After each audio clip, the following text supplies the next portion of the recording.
لیکن پھر 1979 کے انقلاب نے سارا کھیل ہی پلٹ دیا،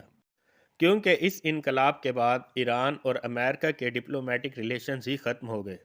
اور آج کل پاکستان اور سوئٹزرلینڈ کے تھرو ایران اور امریکہ ایک دوسرے سے بات چیت یا کمیونیکیٹ کرتے ہیں۔ اور ایران کے بعد اب میں بات کروں گا ایجپٹ یعنی مصر کی۔ سوئس کینال کرائسس کے دوران امریکہ نے اپنے ہی پارٹنر یعنی برطانیہ کو بھی نہ بخشا، اور یوں امریکہ مڈل ایسٹ کی واحد سپر پاور بن کے ابھرا۔ دراصل سوئس کینال ایجپٹ کا ایک آرٹیفیشل واٹر وے ہے کہ جو میڈیٹرینین اور انڈین اوشن کو آپس میں جوڑتا ہے، اور ماضی میں یہ راستہ یورپ اور امریکہ تک مڈل ایسٹرن آئل کو پہنچانے کے لیے کافی زیادہ کروشل تھا۔ 1950 کی دہائی میں ایجپٹ کے لیڈر عبد النصیر تھے، اور 1954 میں عبد النصیر نے امریکن ملٹری ایڈ کو ایکسیپٹ کیا، لیکن اس ایڈ کے بدلے میں ایجپٹ کو اپنے بزنسز اور پولیٹکس میں امریکن انٹرفیرنس کو برداشت کرنا پڑا، اور جلد ہی ایجپٹ اس سب سے تنگ آ گیا۔ تو عبد النصیر نے 1955 میں سوویت یونین کے ساتھ ایک آرمز ڈیل کر لی، اور اس آرم ڈیل کو امریکہ اپنے لیے خطرہ سمجھنے لگا، اور اسی دوران 26 جولائی 1956 کو نصیر نے سوئس کینال کو بھی نیشنلائز کر دیا، اور پھر 29 اکتوبر 1956 کے دن اسرائیل نے ایجپٹ پر حملہ کر دیا، اور اسرائیل کے پیچھے پیچھے آئے یو کے اور فرانس، اور اس انویژن کا مقصد بالکل واضح تھا، اور وہ مقصد تھا سوئس کینال کا کنٹرول ویسٹرن پاورز کو واپس دلانا، اور اس کے ساتھ ہی ایجپشین پریزیڈنٹ عبد النصیر کو حکومت سے ہٹانا۔ لیکن پھر یہاں پر انٹری ہوئی امریکہ کی، اور پھر امریکہ، سوویت یونین اور اقوام متحدہ نے مل کر پولیٹیکل پریشر بنایا، اور اس پولیٹیکل پریشر کی وجہ سے انویڈرز یعنی اسرائیل، یو کے اور فرانس کو واپس مڑنا پڑا، اور عالمی منظر نامے پر برطانیہ اور فرانس کی ایسی پسپائی پہلے کبھی بھی نہیں ہوئی تھی۔ لیکن امریکہ کی وجہ سے ان دونوں بڑی طاقتوں کو بھی پیچھے ہٹنا پڑا، کیونکہ یہاں پر امریکہ کا مقصد اپنے پپیٹ جمال عبد النصیر کی حکومت کو بچانا تھا۔ اب میں آپ کو بتاتا ہوں کہ کس طرح سے عراق امریکہ کا اعلیٰ کار بنا رہا۔ جیسا کہ آپ کو پتہ ہے کہ 1979 کے اسلامک انقلاب کے بعد ایران امریکہ کا دشمن بن چکا تھا، تو ایران کو مزہ چکھانے کے لیے 1980 میں امریکہ کے کہنے پر عراق نے ایران پر حملہ کر دیا۔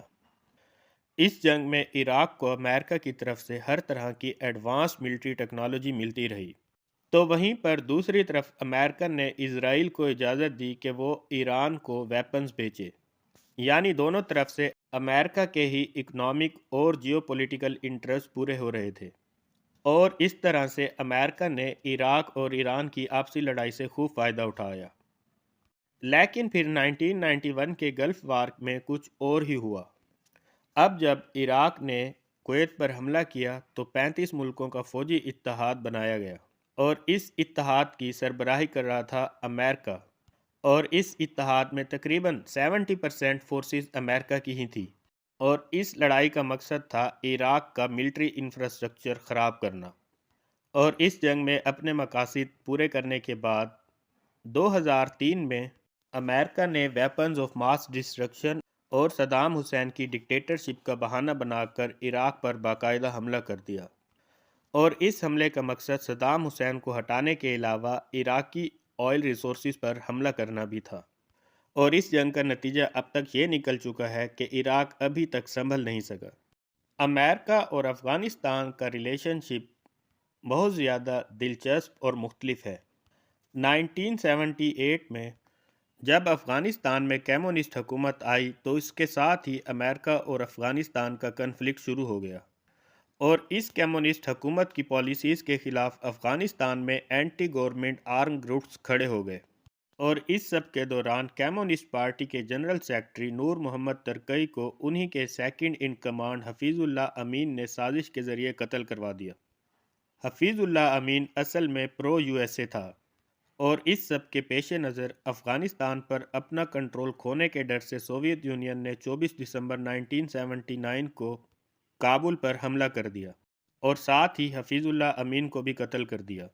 اور اس سب کے ساتھ ہی سوویت یونین نے اپنے حامی ببراک کرمال کو افغانستان میں انسٹال کر دیا۔ سوویت یونین کی اس انویژن کے خلاف UN جنرل اسمبلی نے ایک ریزولوشن پاس کی، جبکہ دوسری طرف امریکہ نے سوویت یونین کے خلاف لڑنے کے لیے مجاہدین کو بھی تیار کرنا شروع کر دیا،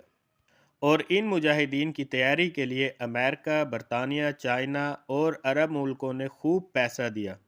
جبکہ ان مجاہدین کی ملٹری ٹریننگ کی ذمہ داری پاکستان کو دی گئی۔ اور پھر اس سب کا نتیجہ یہ نکلا کہ 1988 میں سوویت یونین نے افغانستان سے ود ڈرا کر لیا، اور اسی جنگ میں فیلئر کو ہی سوویت یونین کے ٹوٹنے کی بڑی وجہ بھی مانا جاتا ہے۔ لیکن جہادی مجاہدین کہ جنہیں ریلیجیس ایکسٹریمزم میں ٹریننگ کے ساتھ ساتھ ورلڈ کلاس ویپنز بھی پرووائڈ کیے گئے تھے، وہ یہاں رکنے والے نہ تھے، اور اسامہ بن لادن اور دوسرے فارن والنٹیئرز کہ جو اس جہاد میں شامل ہونے کے لیے افغانستان آئے تھے، وہ سب آگے جا کر Pakistan, Afghanistan, Algeria, Egypt, Bosnia اور چیچنیا میں وائلنٹ ٹیررزم کو انجام دینے لگے۔ اور اب ایسا مانا جاتا ہے کہ اس سارے کیاس کو ایوائڈ کیا جا سکتا تھا اگر بش ایڈمنسٹریشن افغانستان میں سوویت یونین کے ساتھ مل کر کولیشن گورنمنٹ کو سپورٹ کرتی۔ اور آج دنیا کا ماننا ہے کہ امریکہ کے تیار کردہ انہی مجاہدین نے ہی آگے جا کر طالبان، القاعدہ اور داعش جیسی شدت پسند گروہوں کی بنیاد رکھی، اور یوں انہی مجاہدین نے دنیا بھر میں ٹیررزم بھی پھیلایا۔ اگر بات ہو امریکہ اور اسلامی ملکوں کے ریلیشن شپ کی اور سعودی عرب کا ذکر نہ ہو تو یہ ہو ہی نہیں سکتا۔ میڈل ایسٹ میں امریکہ اور سعودی عرب کے ریلیشن شپس سب سے زیادہ سٹیبل اور سٹرونگ ہے، کیونکہ سعودی عربیہ 1930 کی دہائی سے ہی USA کا اسٹریٹجک الائی رہا ہے، اور اس سٹرونگ ریلیشن شپ کے پیچھے سب سے سٹرونگ ریزن امریکہ کا سعودی شاہی خاندان کے لیے انکنڈیشنل ملٹری ایڈ دینا ہے، اور اس انکنڈیشنل ملٹری ایڈ کے بدلے سعودی عرب امریکہ کو سستا اور باقی دنیا کو امریکی کرنسی یعنی ڈالرز میں تیل بیچتا ہے۔ اور صرف یہی نہیں بلکہ سعودی عرب امریکہ کو اس کی فارن پالیسی میں بھی انکنڈیشنل سپورٹ پرووائڈ کرتا ہے۔ کولڈ وار میں کمیونسٹ کے خلاف دونوں نیشنز ہمیشہ ایک دوسرے کے ساتھ کھڑی رہی،